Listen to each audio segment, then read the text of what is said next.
প্রধানমন্ত্রী মোদিজির ছবি ছিল আর মাননীয় মুখ্যমন্ত্রী শুভেন্দু অধিকারী মহাশয়ের ছবি ছিল। সেই ছবিতে কারা নাকে মাটি লাগিয়েছে, মাটি বা গোবর কিছু লাগিয়েছে, এই দেখুন। আবার মোদিজির গলা ব্লেড দিয়ে কাটা। এটা যারাই করেছে প্রশাসনকে বলবো তদন্ত করে এটাকে বার করুক, আর যদি তদন্ত করে বার না করে তাহলে কিন্তু আমরা বৃহত্তর আন্দোলনে নামবো। একদম গেটের সামনে, একদম গেটের সামনে, গেটের পাশে কালকে স্নান যাত্রা আছে।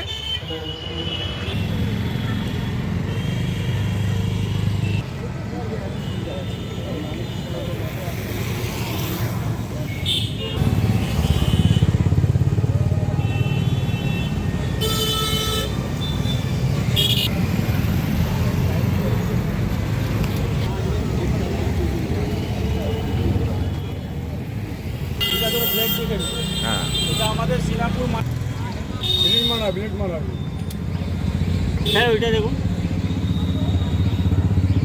দেখুন, এসব তো ঠিক না।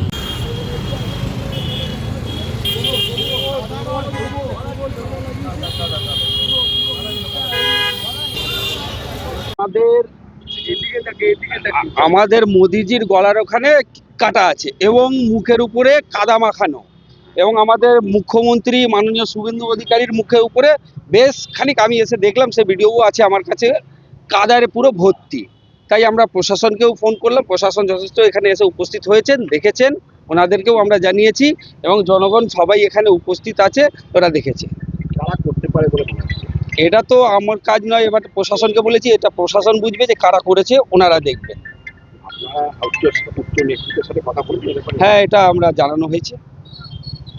যে পরবর্তী সময় কি পদক্ষেপ নিতে চলেছেন? এবার প্রশাসন বলেছে আমরা দেখছি, যদি ওনারা কিছু উদ্যোগ না নেন তারপরে আমরা দেখব।